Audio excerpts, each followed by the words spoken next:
Bonjour la gang, c'est Michel. Aujourd'hui, je vais vous parler des nouveautés pour le mois de mars. On avait eu un mois de février un peu maigre. Le mois de mars, c'est tout le contraire. J'ai l'impression que tous les éditeurs ont rattrapé un petit peu les retards qu'avait créé la pandémie. Et que là, boum, tout le nouveau stock va commencer à rentrer. Quoi qu'il y a encore du stock qui est en retard, là, comme Black Panther et compagnie. Juste pour ceux qui ne sont pas familiers, donc je parle des BD qui apparaissent là-dedans, le Marvel, le DC Connect et le Previews. En parlant du Previews, le Previews je vais vous le montrer, nous montre déjà, même si c'est au mois de mai, Free Comic Book Day. On ne sait pas cette année si on va être en mesure de faire si Jean va être en mesure là, de faire un Free Comic Book Day, de recevoir les gens de façon normale, pré-pandémique, parce que la normalité, ça a tendance à changer. Et naturellement, c'est des comics que Jean se fait le plaisir de nous donner, mais c'est pas gratuit pour lui. Faudrait peut-être justement, ceux qui ont le Previews, de regarder et puis de faire vos suggestions à Jean pour l'aider à savoir là, qu'est-ce qui est le plus populaire, qu'est-ce qu'il va commander. Moi, je regarde là-dedans, vite comme ça, là, il y a les 25 ans de Buffy the Vampire Slayer que je trouve intéressant. Stranger Things, Resident Alien, qui sont deux BD, deux séries intéressantes à mélanger. Un Teenage Mutant Ninja Turtle spécial 2022. Un one-shot pour un prélude pour une nouvelle série de Jeff Lemire qui s'appelle The Bone Orchard Mythos. Donc c'est un prélude. Et il y en a d'autres comme Colt Cable featuring Jack Black. Moi, j'aime beaucoup l'acteur Jack Black, donc il est impliqué là-dedans. On a Tex in the Land of the Seminoles. Donc, ça a l'air un peu western, mais les Seminoles, on sait que c'est une tribu indienne dans le sud-ouest. Puis aussi, on a The Incal Universe. Ceux qui ne savent pas, on a pris les droits de l'Incal de Jodorowsky et Mébius, Giraud. Et puis, on veut développer une série avec ça. Et ça, c'est un peu comme une suite à ce que Jodorowsky et Mébius ont fait. Il y a Nottingham, qui était une série vraiment spéciale, une façon différente de voir Robin Hood. Nottingham Free Comic Book Day Special. Neverlanders, qui est aussi une histoire originale. Donc, tout ça, on a Bloodborne, qui est un jeu, si je ne me trompe pas, et aussi qui veulent en faire une série. Donc, ça, c'est juste des exemples que je vous donne. Et regardez le Previews pour le mois de mars et faites vos recommandations à Jean. On va commencer tout de suite avec les indépendants, comme à l'habitude. Image Comics, on a Little Monsters, le numéro 1, une offrande de Jeff Lemire et Dustin Nguyen, ou Nguyen, pour ceux qui ont de la misère à visualiser le nom. Donc, ce sont les derniers enfants sur Terre, mais ils sont aussi des vampires. Ils vivent une vie dans un éternel émerveillement, donc une genre d'innocence enfantine, même si ils sont immortels, si on veut. Donc, ils vivent parmi les restes de l'humanité. Mais les événements vont créer une fracture dans le groupe. Et puis, certains en perdront leur innocence. Donc, ça me fait penser un peu... il y a eu une émission, là, un épisode dans la série Star Trek, la saison originale, là, les Original Series. Et c'était justement, il y avait ça c'était un virus qui faisait que quand les gens arrivaient à un certain âge, ils devenaient du genre de zombies. mais les enfants vieillissaient extrêmement lentement, donc il y avait déjà des centaines d'années, puis c'était des enfants de 6, 7, 8 ans. Donc, ça me flashait un petit peu cette histoire-là.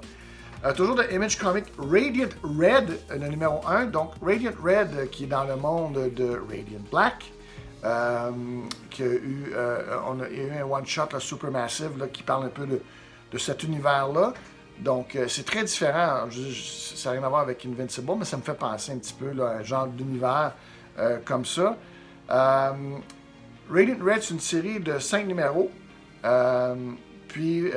Donc, c'est une histoire d'une prof, donc qui, pour ses étudiantes, c'est une prof dévouée.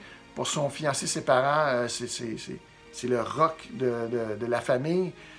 Puis pour le reste du monde, ben, elle est Radiant Red, le héros. Toutefois, avec un étranger mystérieux qui va dans sa classe, un reporter qui la lâche pas du tout, et puis elle découvre 2,5 millions cachés là, dans le système de ventilation dans sa maison. Tous des événements ici là, qui vont l'amener à décider rapidement c'est qui elle est vraiment, et sinon, ben, c'est le reste du monde qui vont décider quel genre de personne elle est. Dark Horse, We Have Demons. Donc ça, c'est une offrande de Snyder Capullo. Snyder Capullo qui nous avait donné l'excellente run de Batman il y a quelques années. Et puis, cette histoire-là, c'est une histoire justement qui commence dans la nuit des temps, où il existait un conflit entre anges et démons. Maintenant, il y a une jeune femme qui, elle, est de science et ne croit pas aux démons. Toutefois, elle va faire la découverte de démons, mais qui est bénévolent, qui est un gentil démon qui s'appelle Helvis, donc H-E-L-L-V-I-S. Et Helvis, lui, naturellement, va changer son monde. On continue dans les indépendants. On va chez Boom Studios. Buffy the Vampire Slayer, 25 ans, 25th Anniversary Special. Donc ça, c'est des tonnes de covers comme le demande un 25e anniversaire. Trois histoires originales sur les qui célèbrent les 25 ans de Slaying. Et donc, aussi, on se pose la question, qu'est-ce qui est arrivé au Scooby Gang, qui est dans ce monde-là. Donc, c'est le début d'une nouvelle série aussi dans ce numéro-là, qui est écrit par Sarah Gailey, qui est gagnante d'un Hugo Award. Donc, c'est quand même une auteure là, qui est vraiment bonne. Et donc, si vous voulez avoir le début de l'histoire, achetez le 25 ans, le spécial 25e anniversaire. Si vous aimez l'histoire, ben, vous pourrez à ce moment-là acheter la série et rien manquer. Aussi, juste mentionner que Something is Killing the Children, le numéro 21, donc la série recommence et de retour, cette série culte de James Tynion IV. Et il y a aussi un die-cut mask variant. Donc, die-cut, c'est que la couverture, là, il y a des découpages, là, puis le masque est là. De Aftershock. Aftershock nous donne une nouvelle offrande des Miranda Brothers qui nous ont donné We Live, l'excellente série We Live. D'ailleurs, au mois de mars, il y avait plein de reprints qui étaient offerts du numéro 1 à 5 et aussi le trade paperback. Et là, on a We Live, Age of the Palladions, le numéro 1 Black, et We Live, The Age of the Palladions, le numéro 1 White. Comme je dis, c'est la suite de la série à succès We Live. Donc, nous sommes toujours dans le monde apocalyptique de Tala et Ototo. Ces 6 ans ont passé depuis le jour où les Palladians sont arrivés et ont sauvé ce qui restait de l'humanité. Toutefois, les Palladians s'aperçoivent qu'ils ne sont plus en mesure de protéger le reste de l'humanité comme ils pensaient. Donc, il reste 5 mégalopolis. Mais maintenant, l'avenir est incertain. La mort, la famine, le désespoir envahit la mégalopolis 9. Et l'impuissance est ressenti là, chez les Palladions qui craignent ne pas pouvoir assurer l'année de l'humanité. Là. Point à la ligne. Donc ça, c'était de Aftershocks. AWA Upshot, donc une compagnie que j'aime beaucoup, je m'en cache pas. Une nouvelle série qui s'appelle Hit Me. On a donc le numéro 1. Donc c'est une autre série très originale de AWA. C'est un thriller de Christophe Faust. Donc c'est l'histoire de Lulu qui a une profession pour le moins bizarre et unique. Donc elle est payée à l'hématome. Le bleu. Hein, un bleu, là. Bruise like a peach. C'est pour ça que ça s'appelle Hit Me. Un jour, il est témoin de l'exécution d'un de ses clients réguliers. Et puis, elle s'enfuit alors avec la manette de son client qui est remplie de diamants. Peut-être pas une bonne idée. Donc, elle se trouve à avoir une troupe d'assassins à sa poursuite. Donc, elle devra naviguer dans Atlantic City du début des années 90. Donc, c'est une histoire qui se passe au début des années 90. Utiliser toutes ses ressources et ses connexions pour survivre la plus longue nuit de sa vie, si c'est pas la dernière. Valiant. Donc, ça fait longtemps qu'on a parlé de Valiant. Valiant qui n'était plus ce qu'il était, qui lui restait Harbinger, Ninjak. Mais ils ont ramené Shadowman. Et puis Exo Manowar, mais il n'y avait pas rien de vraiment original. Là, on a une histoire vraiment originale, donc je trouve ça intéressant. Donc, ça se passe dans un système solaire reculé d'extraordinaires les mechas, appelés Armorclads, construisent des mondes et aussi servent à faire la guerre. Des travailleurs qui sont génétiquement modifiés justement pour manipuler ces mechas. Ils utilisent sur Xenu pour extraire le minerai le plus convoité qui s'appelle The Pure. Mais lorsque l'un d'entre eux est tué, donc ils décident, eux autres, de se révolter contre leur oppresseur et découvrent un mystérieux secret datant de plusieurs siècles qui pourrait changer le monde. Donc, mais ça uniquement s'ils demeurent fidèles à eux-mêmes, à chacun d'entre eux. Donc, ça s'appelle Armorclads et c'est de Valiant. C'est tout pour les indépendants. On s'en va chez DC ou Batman Comics, qu'on devrait l'appeler au lieu de Detective Comics. Donc, DC, c'est toujours Batman. On le sait, c'est comme ça depuis quelques années maintenant. Ça ne change pas. On a Batman numéro 121 qui est la conclusion de la série Abyss. On a aussi Batman Killing Time qui est une histoire mettant en vedette Catwoman, The Riddler et le Pingouin qui se joignent pour réussir le braquage du siècle, si on veut. Sauf qu'ils veulent voler un mystérieux artefact qui appartient à Bruce Wayne. Peut-être pas de la meilleure des idées. Donc, personne ne sait que Bruce Wayne a cet artefact-là. C'est comme un secret. Mais durant ce braquage-là, naturellement, les couteaux volent bas, les couteaux... mettons que les trahisons se multiplient. Donc, une histoire intéressante. Batman Killing Time. Batman Beyond the White Knight. Donc, vraiment, cette série-là, The White Knight, c'est vraiment hallucinant. Moi, j'adore ce monde-là. Donc, c'est la suite, justement, de Batman The White Knight et Curse of the White Knight. Donc, ça fait maintenant 10 ans que Bruce Wayne est incarcéré. Derek Powers, lui, a pris le contrôle des actifs de la famille Wayne. Et puis, même si le crime a baissé dans Gotham, Gotham est plus ou moins protégé. Donc, il y a un nouveau Batman qui fait son apparition pour justement prendre la relève de Bruce Wayne. Shadow War, le numéro 1. Shadow War, c'est une histoire avec Batman. C'est l'histoire de Deathstroke qui a décidé d'assassiner Ra's al Ghul. Et puis, naturellement, Talia, sa fille, elle décide de se venger. et elle utilisera toutes les ressources de la League of Shadows pour atteindre son but. Batman et Robin, eux autres, vont unir leurs efforts pour capturer Deathstroke avant justement que Talia puisse avoir sa vengeance. Donc attendez-vous à une série où c'est quasiment comme le Batman des années 60. Pif, paf, pouf. Donc, ce genre d'histoire. On continue chez DC. Naomi, Season 2, le numéro 1. Donc, toujours de Brian Michael Bendis et Jamal Campbell. C'est la suite. Donc, ces deux-là se réunissent pour nous donner la suite de l'histoire de Naomi.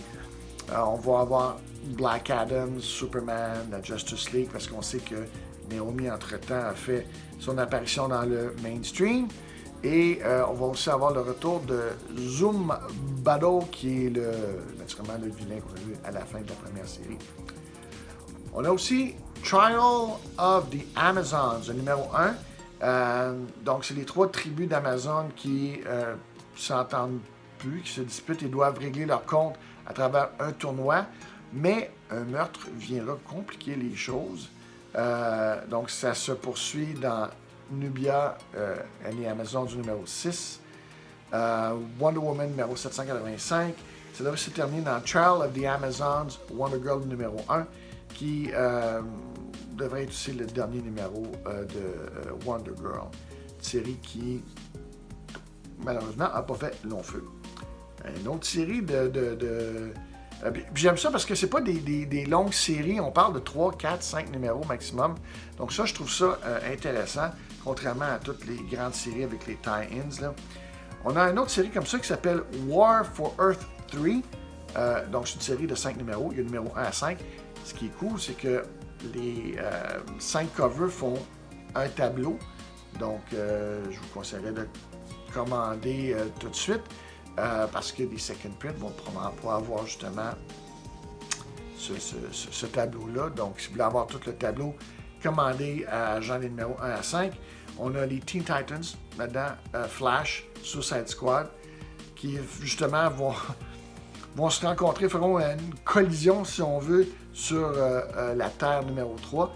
Le monde du Evil Syndicate, donc où ce que Superman, je pense que c'est Ultraman qui s'appelle là-dedans, là, qui en tout cas, ils sont tous méchants. Ils tenteront d'arrêter justement les plans de Amanda Waller, oui, celle-là, et de sauver Earth 3. Donc, Amanda Waller qui n'a pas de pouvoir, mais qui je dirais, est quasiment le nouveau Lex Luthor au niveau des plans diaboliques. Là. On a aussi Rogue, le numéro 1 de Black Label. Ça, j'ai hâte de lire ça. Les Rogues, donc, se sont séparés il y a 10 ans, donc maintenant, ils sont tous vieux, à retraite, genre, sont tannés de toujours payer par rapport à leur passé. Ils se trouvent des jobs cucu, sont dans la misère. Donc, ils décident de se réunir pour un dernier braquage et leur permettre d'avoir une retraite dorée. Naturellement, ça se passera pas bien. Donc, c'est un récit néo-noir, si on veut, différent de ce que DC nous a offert par le passé. J'ai bien hâte de lire ça. On est rendu à Marvel. Merci d'être toujours avec moi. Donc, Marvel, on a plusieurs titres. Il y a beaucoup de titres. Marvel a décidé dernièrement de comme revenir dans le passé avec les X-Men, revenir dans le passé avec Spider-Man puis le Black Suit. Je ne sais pas qu'est-ce qui se passe de ce côté-là. Comme s'ils disent « Ah, on a manqué des opportunités ». Dans Wolverine Patch, le numéro 1, lui m'intéresse parce que, ceux qui se rappellent la série de Wolverine, le premier numéro, Patch est déjà là, mais on ne sait pas comment il s'est rendu sur l'île de Madripoor, comment il est devenu un genre de Crime Lord. Donc, cette série-là nous ramène dans le passé, nous raconte le début de Wolverine sur Madripoor en tant que Patch. Donc, comme je dis, ça semble être un genre de retcon. Je suis vraiment curieux de voir qu'est-ce que ça va donner comme série. On voit sur le cover Nick Fury. Donc, j'ai l'impression que ça peut être intéressant, cette série-là. On a aussi directement de What If, la série qui a apparu sur Disney+. Donc, on a Captain Carter. Donc, ça doit être pas mal la même histoire que Captain America. Est-ce qu'ils vont faire un meilleur job? Il y a quand même, dans cette histoire-là, Captain Carter, tu avais Steve Rogers, qui était toujours maigrichon, mais qui avait conduit le genre de gros tank Iron Man. Donc, j'ai hâte de voir qu'est-ce qu'ils vont faire avec ça. Donc, on parle de Captain Carter numéro 1. C'est une série de 5 numéros. On a Strange, le numéro 1. Donc, suite à la mort du Doctor Strange, qui a duré 5 numéros et quelques tie-in intéressants, on sait que Clea est le Sorcerer Supreme. Elle veut plutôt essayer de ramener Steven parce que c'est son amoureux. Et puis, bon, elle n'accepte pas sa mort. Toutefois, elle devrait mettre ça de côté parce que, suite à cette histoire-là, elle est la seule qui peut vraiment protéger la Terre de toutes les attaques des autres dimensions, des attaques mystiques. Donc, Strange numéro 1, à voir. Naturellement, une tonne de cover. C'est pas Jean Coutu qui fait ça, mais c'est une tonne de cover pareil. On a aussi Punisher, le numéro 1. Nouvelle série, après toutes les controverses sur le Punisher. Ceux qui ne le savent pas, il y a des policiers aux États-Unis qui se promènent avec le logo du Punisher, qui vont un peu au-delà de leur devoir. Ça crée beaucoup de controverses. Même qu'un numéro du Punisher où, justement, il fait allusion à ça, puis il dit aux policiers, vous n'utilisez pas mon symbole, mon logo, c'est pas vous autres. Il est supposé de changer son logo. Je sais pas, je pense pas que ça va coller. Je pense qu'il va revenir à son ancien logo assez rapidement. Mais je suis quand même intéressé de voir cette série-là où, justement, Frank va tenter de devenir le Warlord de le Ninja Clan The Hand. Qu'est-ce qu'il va pouvoir faire avec ça? Est-ce qu'il va carrément perdre sa mission qu'il avait quand il était de Punisher en devenant justement la tête de cet empire-là qui est The Hand? Donc, je trouve ça intéressant à voir. Et je vais terminer avec What If? Miles Morales numéro 1, c'est une série de 5 numéros où Miles est vu sous différents aspects, comme de nouveaux... il prend la place de différents héros. Dans le numéro 1, si Miles Morales était Captain America, et puis on va voir dans les autres numéros quel autre héros qu'il pourrait être. Donc, c'est tout pour le mois de mars. Je vous remercie beaucoup de m'avoir accordé de votre temps. Juste une dernière chose. J'ai fait des commissions, je suis passé devant une place qui s'appelle Boule. Je connaissais pas ça. Check-moi le beigne. Wow! C'est absolument hallucinant. Un beigne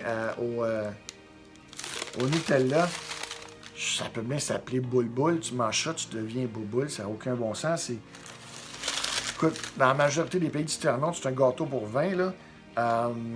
Mais en tout cas, je vous en dirai un peu plus, mais je voulais vous montrer ça. C'est comme j'en revenais pas comme qu'ils font un beigne là, qui pèse 2 livres, là, genre. Là. Je pense que j'en ai pour la semaine pour manger ça. Anyways, merci beaucoup de m'avoir accordé votre temps et n'oubliez pas de collectionner prudemment.